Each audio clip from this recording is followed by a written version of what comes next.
आप देख रहे हैं न्यूज़ नाउ 24/7। ताज़ा खबरों के लिए हमारे साथ बने रहें।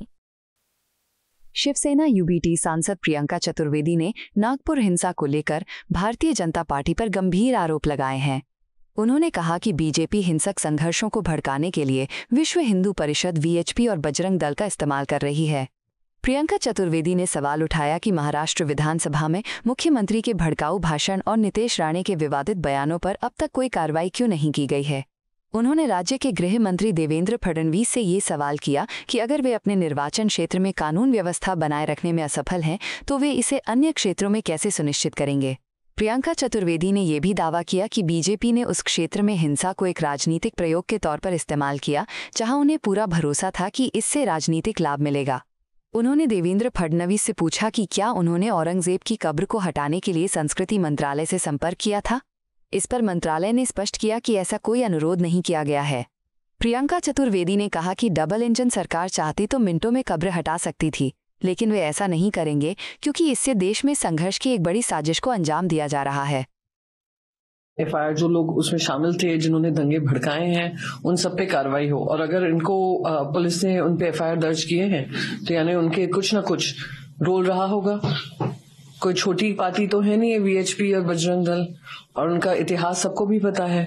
क्या उनको भारतीय जनता पार्टी उनका इस्तेमाल करती है, उनको आगे रखकर ऐसे विवाद खड़े करती है, ऐसी हिंसा करती है और फिर उनपे दो चार केस दर्ज कर देती है।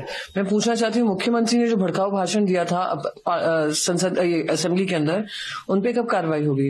नीतीश राणे ने दिन रात वो अपना मुंह खोलता रहता है, उल्टा सीधा बकवास करता है, उसके बारे में कब कार्रवाई होगी। तो जो खुद के कैबिनेट मिनिस्टर्स हैं उनपे भी जो बेलगाम तरीके से बोले जा रहे हैं और हिंसा को भड़का रहे हैं उनपे कब काम होगा, एफआईआर दर्ज होंगे। ये मैं वहां के गृह मंत्री श्री देवेंद्र फडणवीस से पूछना चाहती हूँ। अभी जो इससे पहले रही फिर से शांति स्थापना की कोशिश की, लेकिन अब की सरकार ऐसे मुद्दे लेकर आ रही है कि तनाव बढ़ रहा है। अगर आरएसएस हेडक्वार्टर नागपुर में वहां पे ऐसी घटना होती है तो मुख्यमंत्री का गृह क्षेत्र, तो कहीं न कहीं सवाल ऐसे खड़े होते हैं कि सरकार हाथ पे हाथ धरे बैठी है, उनके साथ खड़ी है। जो अपने घर की सोसाइटी को नहीं बचा पा रहे हैं वो हमारे राज्य को क्या बचाएंगे। जो कानून व्यवस्था उनकी खुद की कॉन्स्टिट्यूंसी में लागू नहीं कर पा रहे हैं तो बाकी कहाँ करेंगे। या ये भी हो सकता है कि उन्होंने एक्सपेरिमेंट उस क्षेत्र से किया जहां पे उनको टोटल कॉन्फिडेंस था कि उससे उनको पॉलिटिकल बेनिफिट मिलेगा, पर ये शर्मनाक है। नितिन गडकरी जी ने जो कहा कि कभी इधर इतिहास में नागपुर ने इस तरीके की घटनाएं नहीं देखी हैं जो वहां पे हुआ है।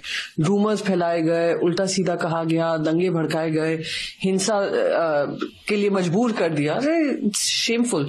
जो भी इसके लिए जिम्मेदार है, जो भी पक्ष हो, जो भी इंसान हो, उन सब के ऊपर सख्त से सख्त कार्रवाई करनी चाहिए। उद्धव ठाकरे का एक और बयान, ईश्वर नायडू को जरूर बुला लेगा।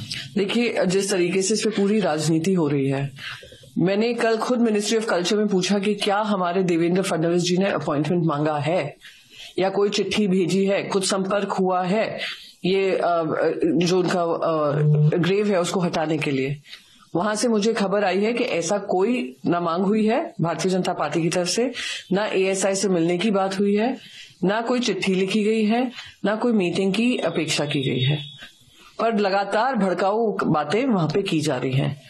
तो ये बात सही है कि एक तरफ चंद्रबाबू नायडू और एक तरफ नीतीश कुमार हितैषी बनते हैं कि सबको साथ में लेकर चलना चाहिए, और इसमें ये लोग चुप बैठे हैं। और अगर डबल इंजन सरकार अपने आप को बताते हैं, जो डबल डिजास्टर बनकर आ रही है, चाहे तो 2 मिनटों में कब्र को हटा सकते हैं, पर हटाएंगे नहीं क्योंकि इनके लिए ये विवाद का एक मुख्य प्लॉट जो कहा जाता है वो बना हुआ है। आपको यह वीडियो पसंद आया हो तो इसे लाइक करें, हमारे चैनल को सब्सक्राइब करें।